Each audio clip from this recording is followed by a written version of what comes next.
नमस्कार। पॉलिटिक्स में आप सबों का स्वागत है। और आज हम पॉलिटिक्स में बात बिहार की उस पॉलिटिक्स की कर रहे हैं जिस पॉलिटिक्स के सहारे ये समझा जा सकता है कि आने वाले समय में बीजेपी बिहार में भले ही जदयू के समर्थन से सरकार चला रही है, लेकिन एजेंडा भी, मंत्रालय भी और मंत्रालय का कामकाज भी बीजेपी के ही नक्शे कदम पर चलेगी। इसकी अब बानगी दिखने लगी है। वंदे मातरम हर कार्यक्रम में गाना है, ये सब चीज़ें तो ठीक है, ये सब तो चीज़ें सामान्य तौर पर इसको मान लिया जा सकता है, लेकिन कुछ चीज़ें असामान्य हुई है। हालांकि जब से सरकार बनी है कभी उप मुख्यमंत्री की तस्वीर किसी विज्ञापन में नहीं छपा है। जैसे पहले सम्राट और विजय सिन्हा का छपता था, आज तक कई कार्यक्रमों की तस्वीरें छपी है जिसमें विजेंद्र यादव और विजय चौधरी की फोटो उप मुख्यमंत्री के तौर पर कहीं देखने को नहीं मिला। लेकिन जो कुछ अब दिखाई दे रहा है वो तो हैरान करने वाली बात है। जिस दिन विभाग का बंटवारा हुआ था, संयोग से हम लोगों की नज़र उस पर उस तरीके से नहीं पड़ी, क्योंकि बीजेपी के मीडिया सेल के द्वारा एक जीरोक्स कॉपी भेजी गई थी कि कौन क्या मंत्रालय मिला, किसको क्या मिला, ये सब बीजेपी की मीडिया सेल में आया था, हम लोगों ने खबर चला दी।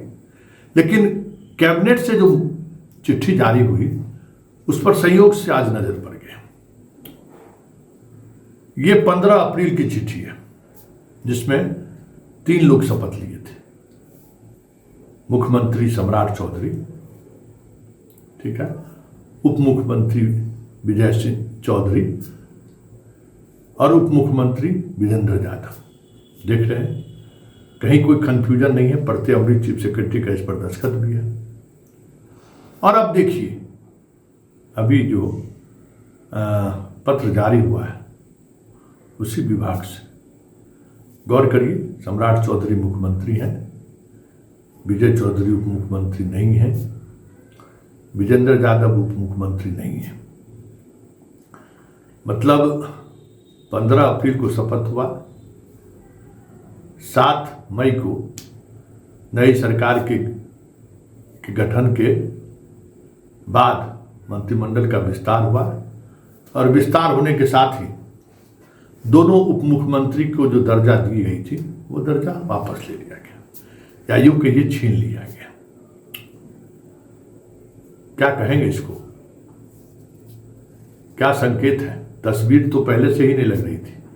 अब विधिवत जो चिट्ठी जारी हुई है उस चिट्ठी में भी दोनों जनाब को उप मुख्यमंत्री के तौर पर स्थापित नहीं किया गया। दोनों समान तौर पर मंत्री हैं, उप मुख्यमंत्री नहीं है। ये चिट्ठी यही कह रहा है। तो क्या ये माना जाए कि जदयू के भले ही 85 विधायक हो, लेकिन हैसियत 43 विधायक के दौर में जो थी बीजेपी के साथ रहते हुए, बीजेपी 75, जदयू 43, उससे भी बुरी स्थिति में जदयू पहुंच गई है। क्या यह मान लिया जाए कि सिर्फ कहने का जदयू रहा है? जदयू अब बीजेपी के एजेंडे पर ही चलने लगी है। क्या यह मान लिया जाए कि आने वाले समय में जदयू भाजपा एक पार्टी हो जाए? क्योंकि यह पत्र जो है अपने आप में बहुत कुछ बयां कर रहा है। और यह पत्र ही सिर्फ नहीं, कहने के लिए बहुत कुछ कहा गया है, लेकिन शुरुआती दौर से ही शिक्षा विभाग को लेकर संघ एड़ी चोटी एक किए हुए थे कि नहीं, शिक्षा विभाग हमें चाहिए। हालांकि उस दौर में ही शिक्षा विभाग और उस शिक्षा विभाग कर दिया गया था।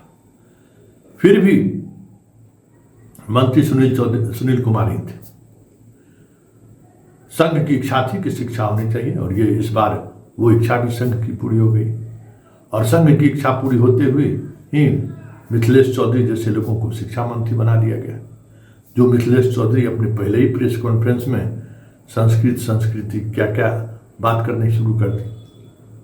मतलब आने वाले समय में शिक्षा विभाग के सहारे समाज में जो चीज़ें यूपी, मध्य प्रदेश, राजस्थान, छत्तीसगढ़, हिमाचल, हरियाणा, उत्तराखंड वर्षों से देख रही है, अब वो स्थिति बिहार में भी देखने को आपको मिलेगा।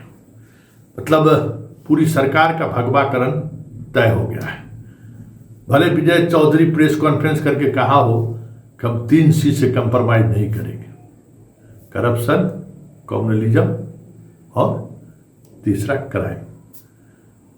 कम्युनलिज्म से समझौता नहीं करने को लेकर और भी बड़ी बड़ी बातें कही गई थी विजय चौधरी के द्वारा, ठीक मंत्रिमंडल विस्तार से पहले। लेकिन अब देख रहे हैं कि मंत्रिमंडल विस्तार के बाद बीजेपी ने जिस तरीके से रंग बदला है, हमें नहीं लगता कि आने वाले 1-2 महीने के अंदर पूरी पार्टी ही भाजपा की ओर चल दे तो कोई बड़ी बात नहीं होगी। अब बचा क्या है? अब आप सोचिए ना, उप मुख्यमंत्री विधिवत जिसको उप मुख्यमंत्री के तौर पर शपथ दिलाई गई, हालांकि उप मुख्यमंत्री पद कोई संवैधानिक पद नहीं है, ये भी बात सही है, लेकिन शपथ दिलाई गई। चीफ सेक्रेटरी का लेटर जारी हुआ, उसमें उप मुख्यमंत्री लिखा गया। लेकिन कैबिनेट मंत्रिमंडल के विस्तार के बाद जो पत्र जारी हुआ, उसमें उप मुख्यमंत्री हटा दिया गया। हालांकि इस हटाए जाने को लेकर जब तस्दीक किया गया तो पता चला कि सब कुछ संज्ञान में है। मतलब अंधेरे में या टाइपिंग एरर नहीं है, पूरी जानकारी में ये सब कुछ हुआ है। और वैसे भी संघ का ये तरीका है कि अगर पब्लिक रिस्पॉन्स पर क्या होता है, इस तरीके के आदेश जारी होने के बाद प्रतिक्रिया क्या होती है। स्वाभाविक तौर पर आज खबरें चली हैं तो कल मीडिया में इसकी प्रतिक्रिया ली ही जाएगी, हंगामा होगा ही, और हंगामा होगा तो सवाल खड़े होंगे ही। सवाल खड़े ज़्यादा अगर हंगामा हुआ, सवाल जवाब ज़्यादा हुआ तो तय मानिए 24 घंटे के अंदर में संशोधन पत्र आ जाएगा, नहीं तो फिर यही उप मुख्यमंत्री के बगैर सरकार की बातें चलती रहेंगी। ये संघ का तरीका है काम करने का। लेकिन सबसे बड़ी बात यह है कि जिस तरीके से बीजेपी कदम दर कदम जदयू पर दबिश बना रही है, ऐसे में आने वाले समय में जदयू पार्टी का भाजपाकरण हो जाए तो कोई बड़ी बात नहीं होगी।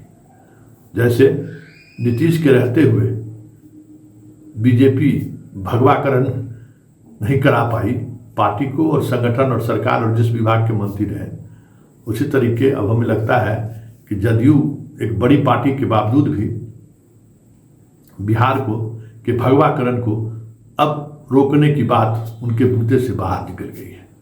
अब विजय चौधरी और विजेंद्र यादव जरा बताएं कहाँ हैं, कहाँ उप मुख्यमंत्री के रूप में शपथ लिए थे। आज सारी चीज़ें बदल गई हैं।